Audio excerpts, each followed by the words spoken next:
छठी माई के पावन कहानी श्रोता सुनी मन लाए, भैया सुनी मन लाए।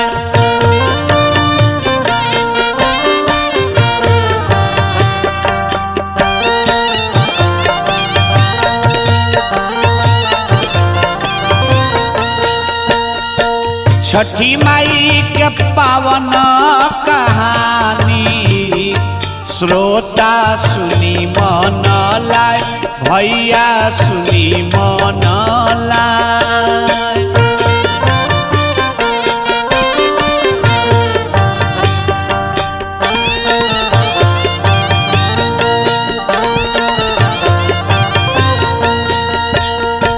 बारहई रानी महारानी देली भगिया जागाए, देली दुखावा भगाए।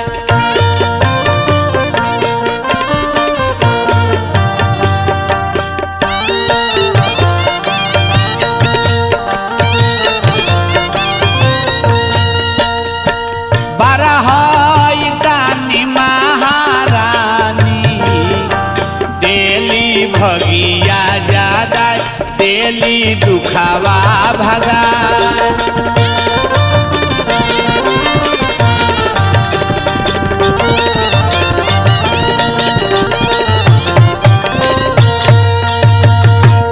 आई भैया, माता षष्ठी देवी देवसेना अपराजिता जेकर अनेकों नाम बा, भोजपुरी में जगह हमनी के छठी माई कहिले सन। छठी माता के पावन कथा हम सुनावतनी कि माता के व्रत सबसे पहले के शुरू कइल, इ व्रत के शुरुआत कहां से भइल। आ जब इ माता के व्रत हो तेमे भगवान आदित्य भास्कर सूर्य नारायण का अर्घ काहे दिया। कथा सुनी, पावन पवित्र कथा बा माता के। बात तो समय के बा कि शंभु मनु के लला नावा प्रिय व्रत नामावा,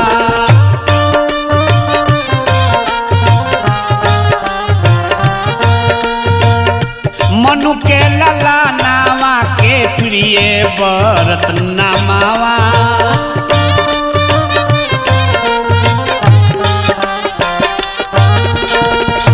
राजा रहले गुणवान जी,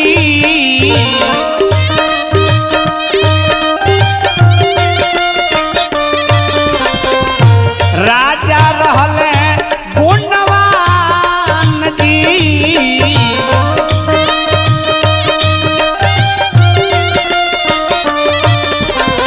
शादी नहीं करस खाली जोग जप में रहस,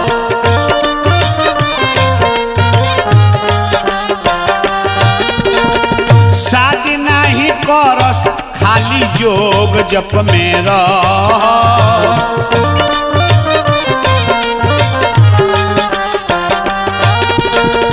जोगी राज रहले महान जी,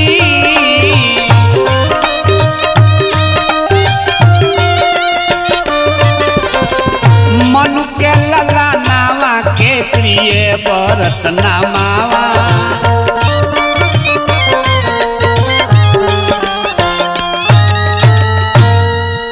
शंभु मनु के पुत्र रहे जेकर नाम प्रिय व्रत रहे, बड़ी गुणवान शिलवान। शादी ना करस खाली कर जोग जप तप में मन रहे। योगी राज शादी करे के चाहबे ना करस, ब्रह्मा जी के कहला पर शादी कैले।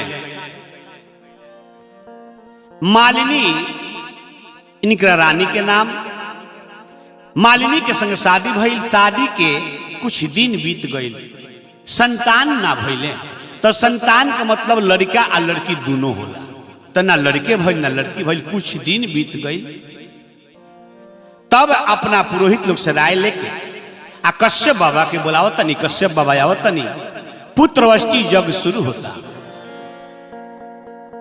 कश्यप बाबा आइले, जगवा शुरू कइले।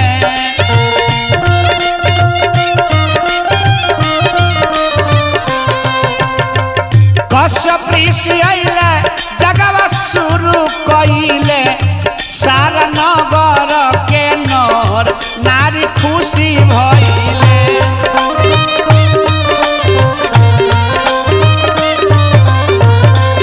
सारा नगर के नर नारी खुशी भइले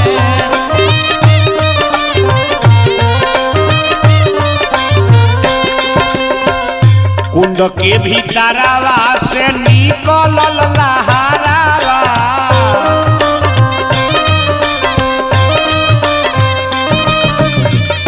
कुंड के भीतरवा से निकलल लहरावा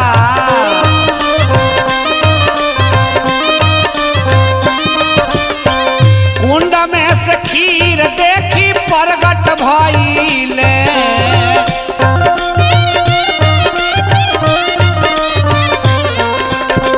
कुंड में से खीर देखी प्रगट भइले सारा नगर के नर नारी खुशी भइले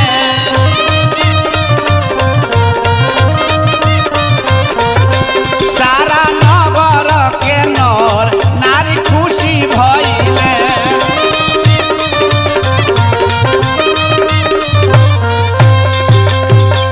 कश्यप ऋषि के पुत्रवष्टि जग शुरू कैनी स्वाहा स्वाहा कह के मंत्र पढ़ के आहुति दिया लागल कुंड से लहर निकलल स्वयं खीर प्रकट भइल बाबा लेके खीर आ राजा के दे देनी के राजा अपना भरिया यानी अपना रानी के मालिनी रानी के ले जाके खीर खिला दो तहरा अवश्य पुत्र होई रानी मालिनी खीर खैली समय धीरे धीरे बीते लागल एक मास बीतले सरमास अवरुटी सरमास ए ललना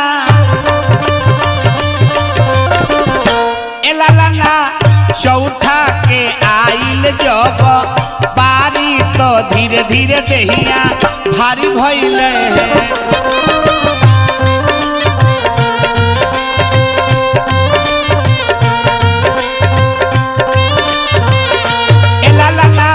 चौथा के आइल जब बारी तो धीरे धीरे देहिया भारी भइले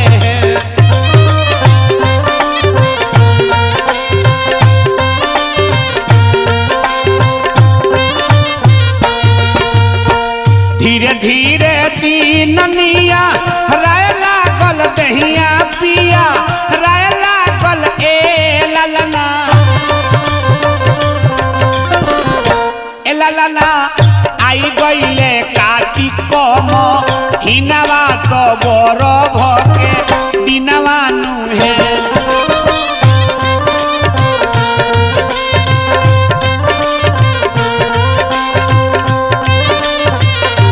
ललना आई गईले काटी के हिना तो बर भके दिना नुहे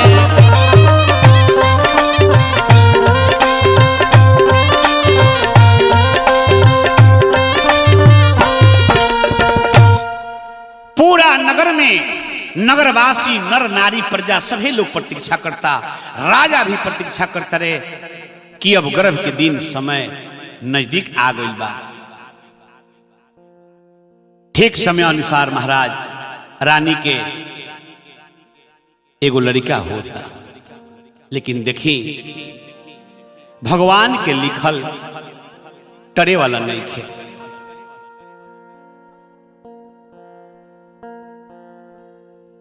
मुअला हई पैदा लेलस रानी के ललनवा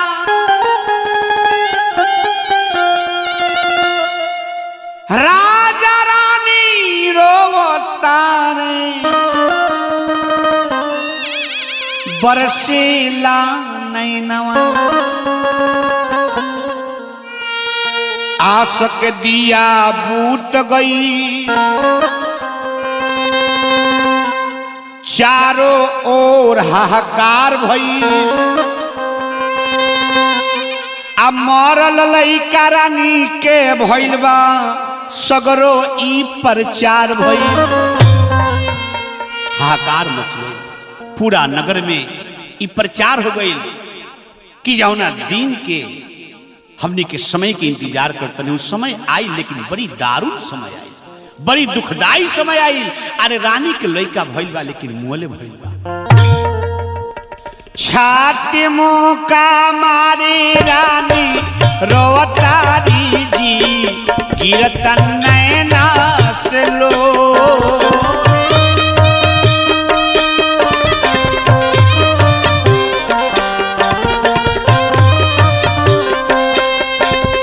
छाती मुका मारी रानी रोवतारी जी, गिरतन नैना से लो।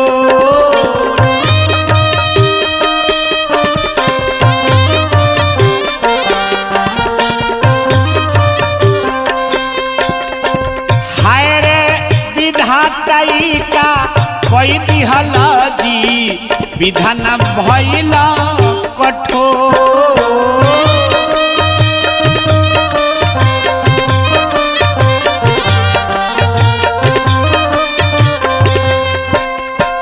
पवन कसूर हम कैनी जी, टूटल आसरा के डोर।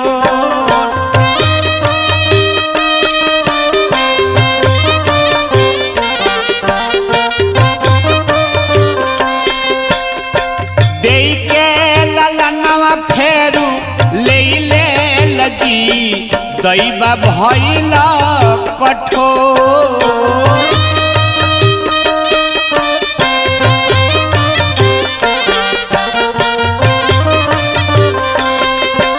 छाती मुका मारी रानी रोवतारी जी, गिरता नैना से लोर।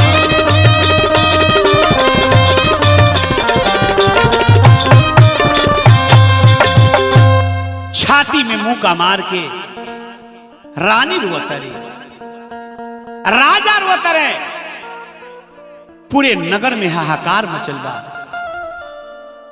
नगर के नर नारी जे भी खबर के सुनले बा, जे जहां बा वही जा अधीर हो गई बा, अधीर हो गई बा। रानी के तब मूर्छा पर मूर्छा होता, राजा के दांत पर दांत लगता, छाती में मुका मार के रोता रहे।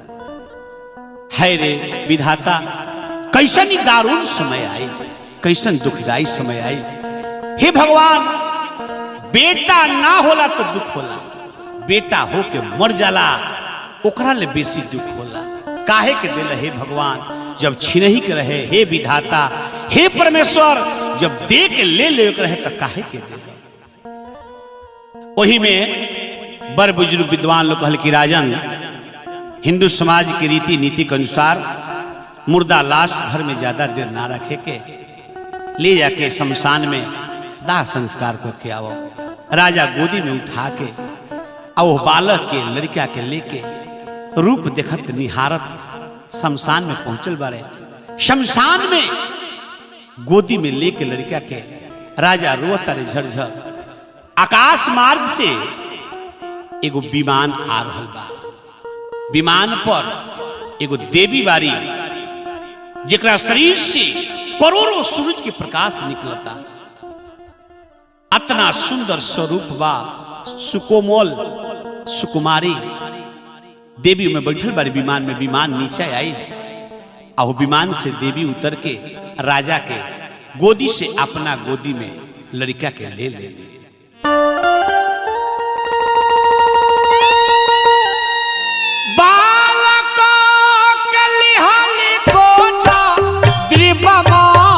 कैली शोधा।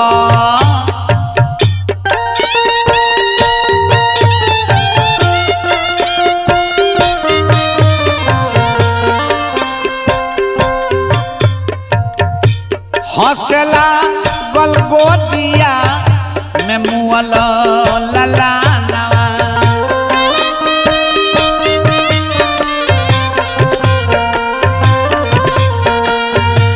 हौसला गलगोदिया में मुअल ललानवा।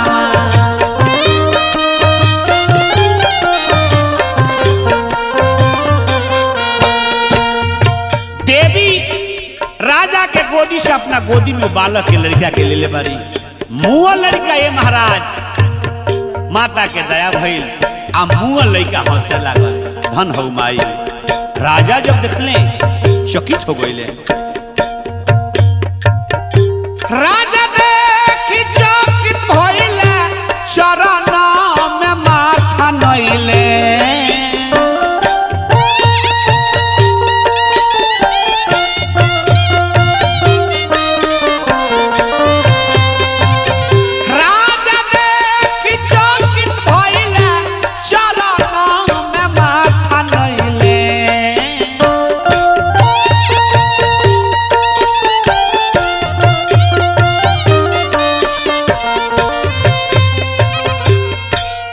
धन धन बानी रौरा देवी जी महानवा।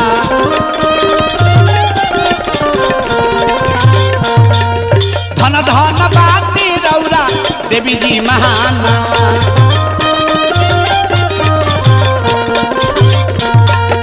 धन धन बानी रौरा देवी जी महानवा।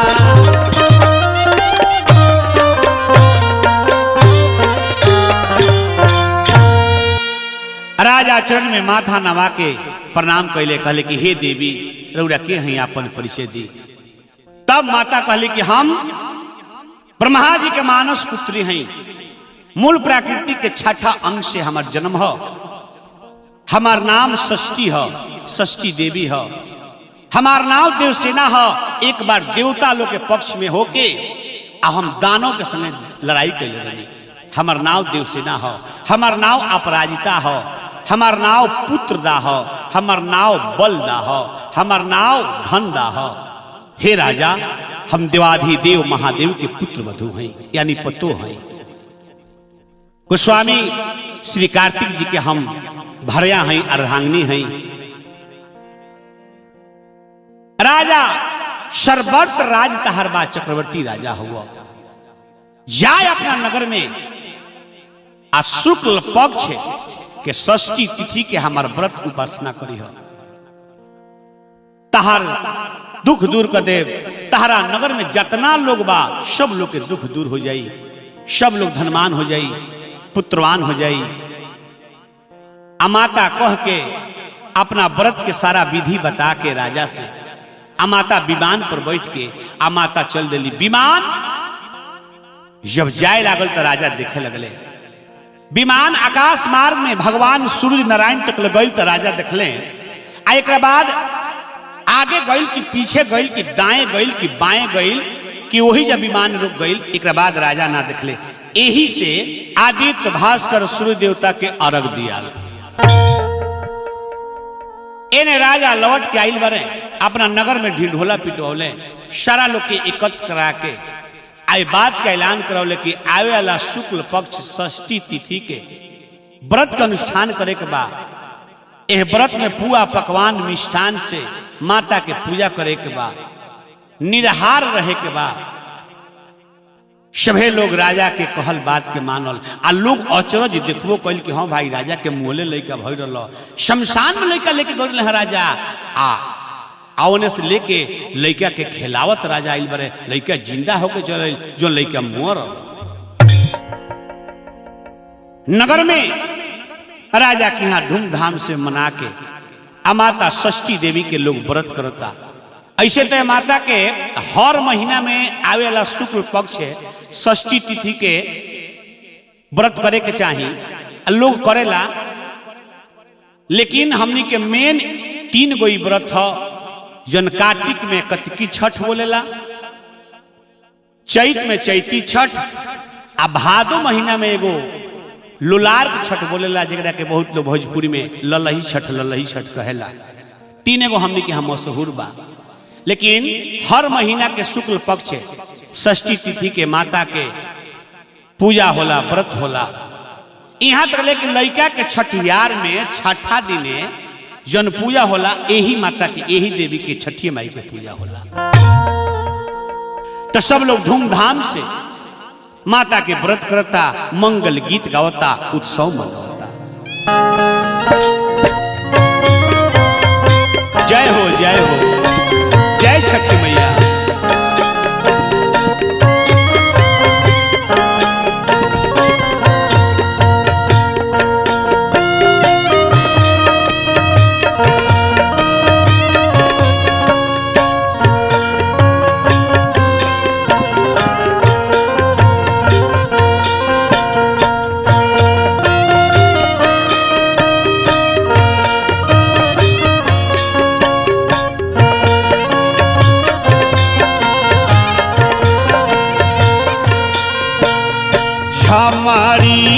झमरी में घा बारिशेले ओरियाना मधु चुए ओरियाना मधु चुए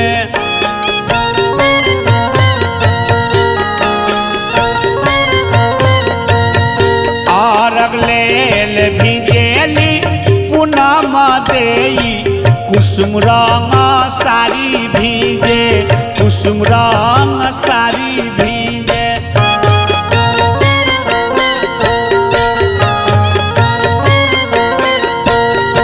कोसिलेल भिजेल साहेब सेवखा पियर रंग धोती भीजे पियर रंग धोती भीजे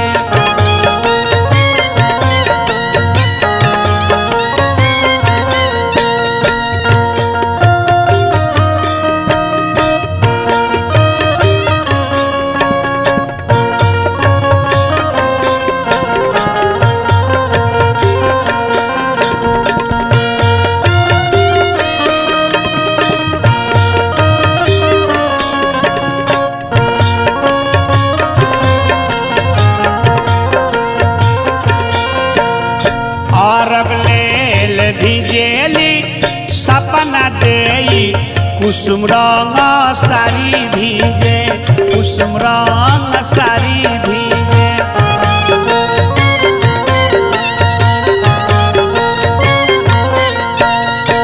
कोसिलेल भिजेल संदीप देवा पियर रंग धोती भीजे पियर रंग धोती भीजे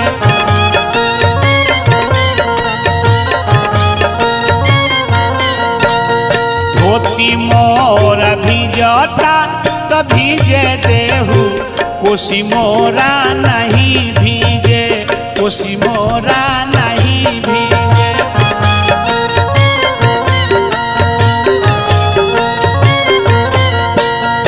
आरगलेल भिजेली रूपम देई कुसुम रंग साड़ी भीजे कुसुम रंग साड़ी भीजे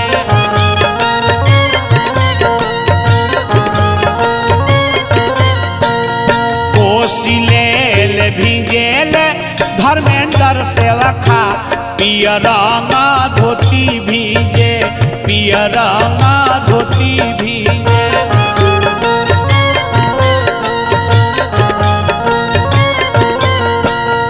आरगलेल भिजेली रूबिया देई कुसुम रंग साड़ी भीजे कुसुम रंग साड़ी भीजे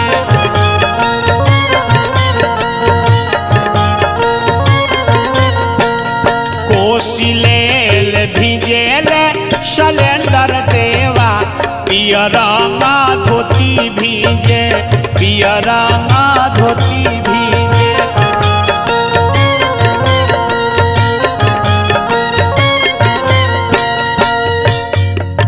अरे धोती मोर भिजता तो भीजे देहू कोसी मोरा नहीं भीजे कोसी मोरा नहीं भीजे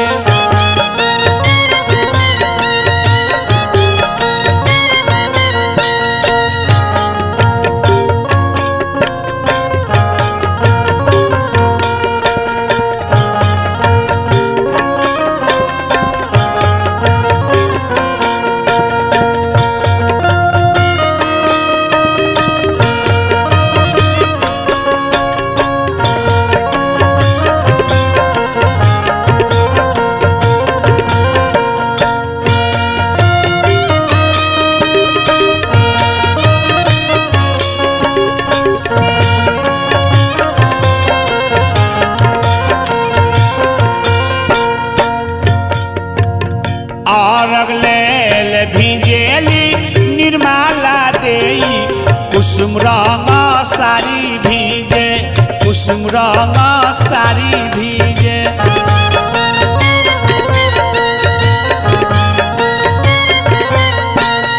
कोसिलेल भिजेल मुना सेवखा पियर रंग धोती भीजे पियर रंग धोती भीजे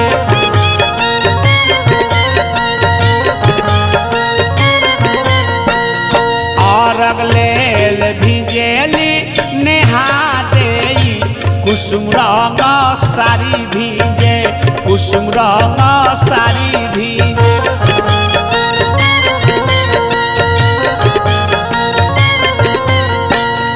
कोसिलेल भीजेल पिंटुआ सेवखा पियर रंग धोती भीजे पियर रंग धोती भीजे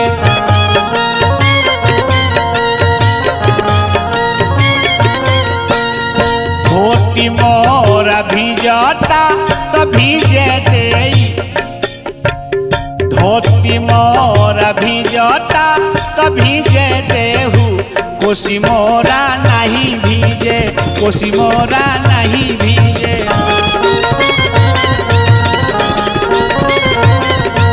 सारी मोरा भीजता तो भीजे देहू अरग मोरा नहीं भीजे अरग मोरा नहीं भीजे